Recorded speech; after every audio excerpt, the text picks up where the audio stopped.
Welcome back to News Across Nigeria. The 9 billion naira I was just talking about, as disclosed by the Kwara state government as money spent on water and road projects, is since the beginning of this year.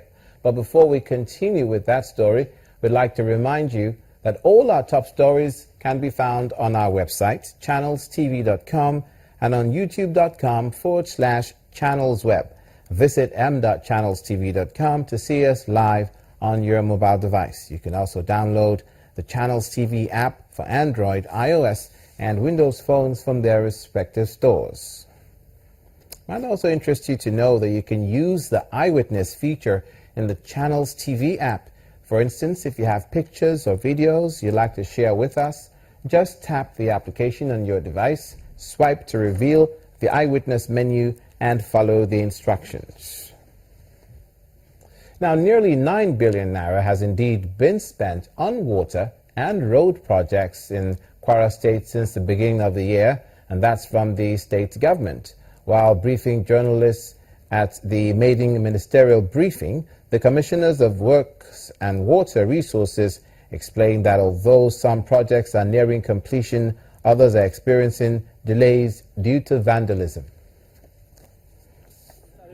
Governance at any level is indeed serious business to the people. Recognizing this fact, the Kwara state government has been speaking with journalists to bring the people up to speed with what's been done since the start of the year at its ministerial briefing, which is the maiden edition. First is the State Commissioner for Works and Transport, who explains that several roads, especially that of the federal government, are being constructed to ease the people's suffering, with the approval of 2.5 billion naira. One of our cardinal programs of this administration is rural development and rural development, which we regard as main catalysts for socio-economic development.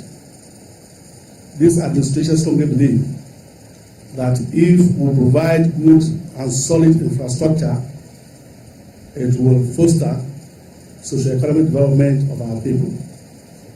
Based on this fact, the ministry was given 2.5 billion from the beginning of this year to disburse to various contractors who are handling various projects across the state. The next commissioner to present his stewardship is that of Water Resources, who explains that faulty water works are now functioning, while the 6.5 billion naira released for the completion of big pipes across the capital, Ilorin, has been spent as the project nears its completion. One of our major challenges we have is incessant, abrupt power supply. And even if we can get like 18 hours per day, of course I can tell you even the issue of water will go to the barest minimum. On the ongoing workers' verification exercise, Senior Special Assistant to the Governor on Media didn't shy away from the challenges faced in the system, especially with the arrest of 10 workers for having fake credentials. The government understands the hardship that this process is imposing on people, but it has streamlined it by making sure the process is phased. And we're doing a lot of advocacy to advise people on when and where to go for their screening. Basically, what the things they look at is they ask you for your letter of employment, your letter of your last promotion, your current wages, your place of assignment, your bank details, and the proof of any educational qualification that you claim to have. As part of that, the security agencies yesterday apprehended 10 people on suspicion of possessing fake documents in terms of the educational qualifications. The state government clearly has its work cut out to deliver on its projects, especially on water provision to the people. More briefings like this will help residents of Kwara keep track on both government successes and challenges in the coming weeks and months. To the health sector now, discussions between the national leadership of the joint health sector unions And the management of the Jos University Teaching Hospital to resolve the ongoing industrial action by the health workers have hit the rocks. The parties failed to reach an agreement based on divergent views, which has worsened the situation, as the strike action could only be suspended by the national leadership of the unions following the breakdown in the negotiations. This has been the situation at the Jos University Teaching Hospital, Plateau State. Activities have continued to be at a low, as members of the joint health sector unions have been on strike for over a month. Just the way he touched the heart of Pharaoh and he let the Israelites go. Father, touch their hearts so they will let us go in Jesus' name. Following the deadlock in the meeting between the national leadership of the unions and the management of Jos University Teaching Hospital, a congress is convened again to brief members on the outcome. The leadership of JOSU at national, I want to state categorically that they have taken over this strike. It is beyond the youth chapter anymore. We don't have any right to suspend any meeting. We don't have any right to negotiate with management again, except under the leadership of JOSU. So this strike is now a national strike. Not sure when the strike action will be suspended, the striking workers seek the intervention of God. It is rather unfortunate that it has taken this turn now. We never wish that it will reach a stage that we will come and involve the national to come and take our fight. We will be fought and we will win. But you know that we may suffer some casualties and some pain. So please, as a woman, I want to advise, spend wisely. The management insists that the unresolved issues are national that need the attention of the Federal Ministry of Health, which the hospital management does not have powers to negotiate. We signed an agreement with JOSU. And in fact, this strike that they are on is a resumption of a suspended strike. That is the title, which means it is that MOU that we are working on as of now. So we have an agreement on ground. Jos University Teaching Hospital, as I told you, there are local issues and national issues. So national issues are what is left as far as we are concerned. And there needs to be the involvement of the Ministry of Health. All mediations by the state government to bring an end to the dispute has also failed.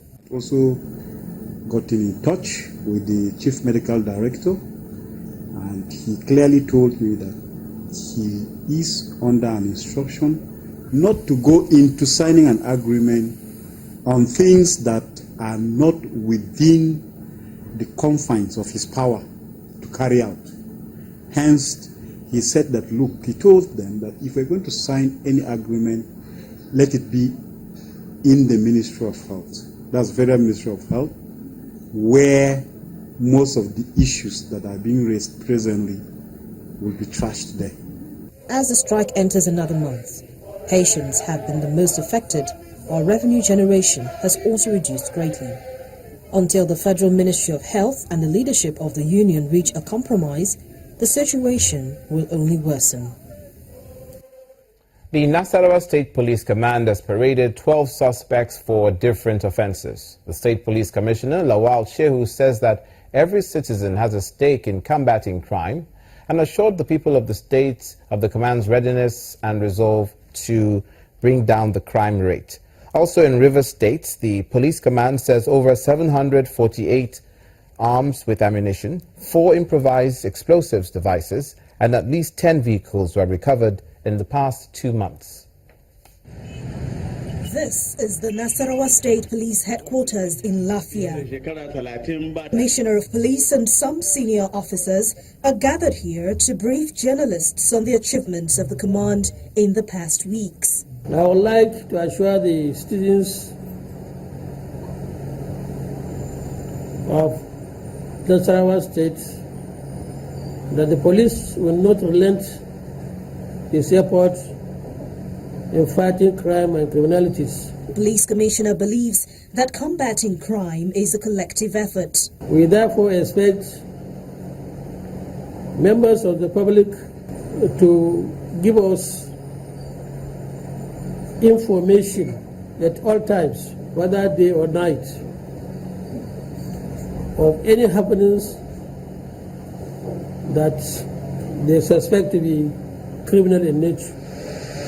As part of the efforts of the command in curtailing cattle rustling, 2 suspects have been arrested, with 106 cows and 36 sheep recovered.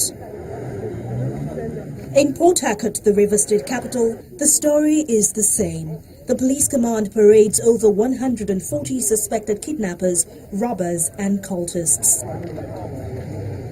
The police public relations officer Ahmed Mohammed says the suspects are involved in raping and the killing of a pastor in Ogiga town in Port Harcourt. Who are on allegations of cultism, kidnapping and armed robbery. But you know the difference between the 3 crimes, just a thin line between them that can differentiate them. But I want you to take note of 4 suspects that were arrested at Ohiga in Onelga local government who abducted one woman, raped her, strangulated her, and buried her corpse in a shallow grave. The same group also confessed to have kidnapped one pastor, Chukwu Eke, and killed him for the simple reason that he disturbed them with preaching to shun their evil activities. The command appealed to the citizens to cooperate with the police to curb crime in the society. You're watching news across Nigeria. Stay with us. In the South, the Edo State Governor, Adams Oshomole, says it's right and proper for the card reader to be used by INEC. Don't go away.